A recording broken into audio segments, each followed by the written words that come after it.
There is this trend that's been going around TikTok recently of a dance that I still can't wrap my brain around. And no, I will not be trying it on this video. But the music in this trend, I don't know, I'm mesmerized by it for some reason. Because the chord progression that we're hearing is actually really sick. And so I wanted to figure out what is going on here.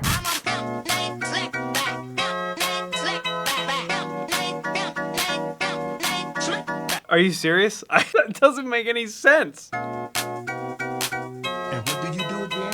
I'm in a sale. Doggy bag. A doggy bag is $90. A tea bag is So this is obviously an organ, right? And at first listen, I'm like, oh, well, that's very obviously a sample. What is the sample of? And I was led to the 1991 recording by Crystal Waters called Gypsy Woman. And it sounds like this.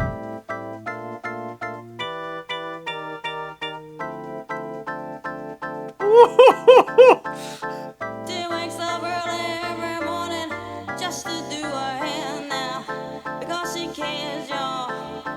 Wow, okay, so already we hear the chord progression and it is just, it's one of those things that's like, it's not that it's super long or super elaborate, but it's enough to just grab your attention and go, whoa, what is that? And you just kind of are mesmerized by it. And throughout the song, it remains relatively the same.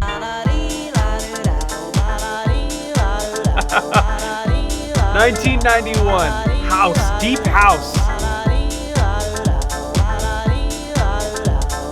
So this was obviously a huge hit. I mean, this video alone has 91 million views. This was a massive success of a tune. And I want to take a look at that chord progression in the organ because it is just so cool. And it's doing some interesting things harmonically, for sure. So what we're going to do is we're going to listen to one chord at a time because it's kind of hard to hear. It moves a little quickly, and then all of a sudden it's just like this rhythm thing, and then it's just on to this other thing, and I don't know what's going on. But if we take it one by one here, we can figure out what's going on. Let's build it from the ground up. Now, when we're listening for chords like this, the best way to do it is to listen for parts of the chord. You want to try to isolate in your ear as best you can. If you want to listen to the bottom note of this chord, you have to think about it. You have to go, what's the lowest note I can hear in this chord? And then you can usually find it and isolate it. Here's a really interesting tactic. This is something that I was forced to figure out how to do when I was taking ear training classes in school because, my professor would play something like,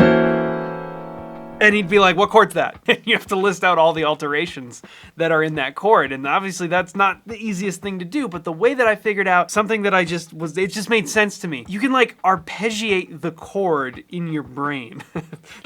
Let me explain what I mean. Obviously a chord just sounds like this, and an arpeggio would sound more like this. So this trick is a little bizarre, but check it out. We want to try to hear the arpeggio while we're just listening to the chord. Here's an exaggerated version of what that kind of sounds like.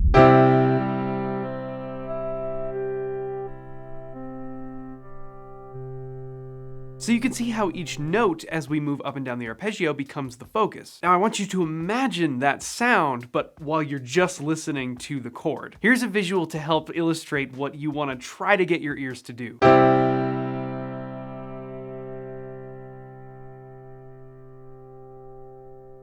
Pretty trippy, right? So this becomes even more useful when we start dealing with chords that are more complicated than just a regular C major chord. Even once we start adding these more complicated notes, we can still use the same technique to try to pick out the different notes within the chord.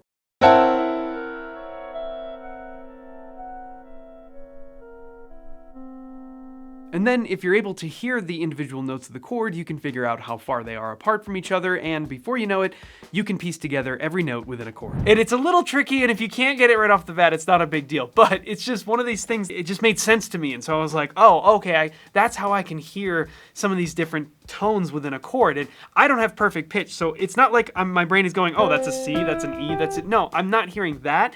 I'm just hearing the relationships between the notes. So let's do that with this exact thing and see if we can hear these chords. It's really quick. I'm gonna play it and then I'm gonna stop. Here, check this out. Let's listen to this. Ready? Just that. That's all we want at first. That's all we want. And I'm trying to hear the notes in that. So this is our low note. Right? We can hear that. And we can also hear, I hear that for sure. I hear this. I hear that. I think that this note is the highest. So far I've got this. And we can hear that it's obviously, that's correct. Now the question is, are those the only notes? At the moment, that seems to be all I can hear. I think that's right. I think it's this. And this is, of course, this is an A minor 7 chord. So we have this. Now, from there, our job sometimes gets a little easier because now we can focus on relationships. If we hear this chord move up to there, well, we can focus on how much it moved and try to find it that way. We can already have these context clues that are provided to us by the chord before. Like, that's not going to be it because this is right. I think that's right, but if I just moved this whole thing up a half step, that's not the sound. What do we have in here? Ooh, let's see. So we know we have these. B flat, D, and F. What else is in here? I'm hearing that rub right there. So we obviously have... That note might be there. It's hard to hear. Kind of doesn't really matter if it's there or not because here's with it and without it. If you put it in there, it's okay, maybe it's correct, right? But we already have it up here. I don't know if it's actually in the chord or not. But so far we know we have... That's what I'm getting. This is where it gets cool. Now I very clearly heard that note, E. And then on the top, ba. That's our top and our bottom. E and D up here, okay? So let's figure out what's inside of it. I heard that for sure. Definitely those three. What else? That's in there too. So this is telling me this is going to be an E minor 7 chord, and all I want to do is find out if I've got all the notes right. I want to see if there's any notes inside of here that I'm missing. I'm not hearing a repeat of this note. I'm not hearing an octave. I'm not hearing an F sharp. It sounds pretty straightforward, like it's just this, right? It's just an E minor 7 chord. Again, on the next chord, I can obviously hear the lower note, the bass note. We can hear our bass note and our top note stay exactly the same, and how much of our inner voice can stay the same. Ooh, that's still there too. We may have only moved the root and one note inside of this voicing. We changed our E minor 7 chord to an E flat major 7 chord. So, that intro is... That's it. It's as simple as that. A minor 7, B flat major 7, E minor 7, E flat major 7. Super cool. Ooh, it sounds like the bottom is staying the same and we're only changing kind of like a melody portion.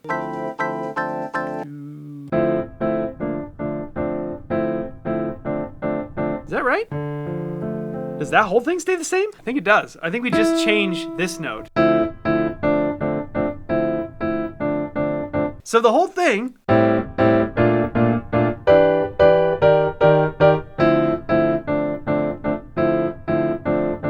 that's neat. It's a slick little chord progression. A minor 7, B flat major 7, E minor 7, E flat major 7, and then we chill on D minor 9 to D minor 7. What a neat chord progression. And I think it changes slightly.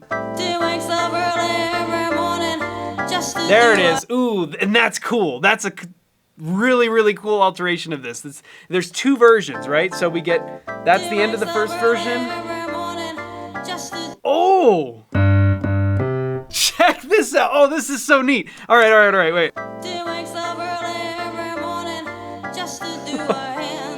Look at that. All right, here's what's going on that second time.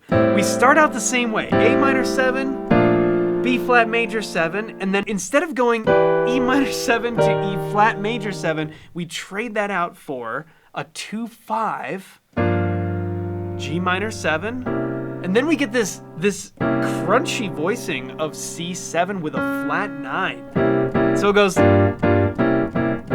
almost like it's gonna resolve to F, but it doesn't. It resolves to F's relative minor of D minor, and it's the same thing as before. So we have like two parts to this chord progression. We have the first one. And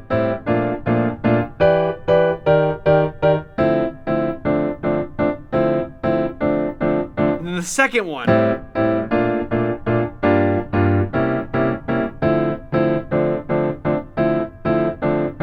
It's such a slick little chord progression, and it sounds extra cool being voiced with the organ. There's our E minor 7 to our E flat major 7. Now let's see if we go A, B flat, G minor 7, C, D minor. Now it's gonna be the first one that we heard. A, B flat, E minor 7, E flat major 7. Yeah.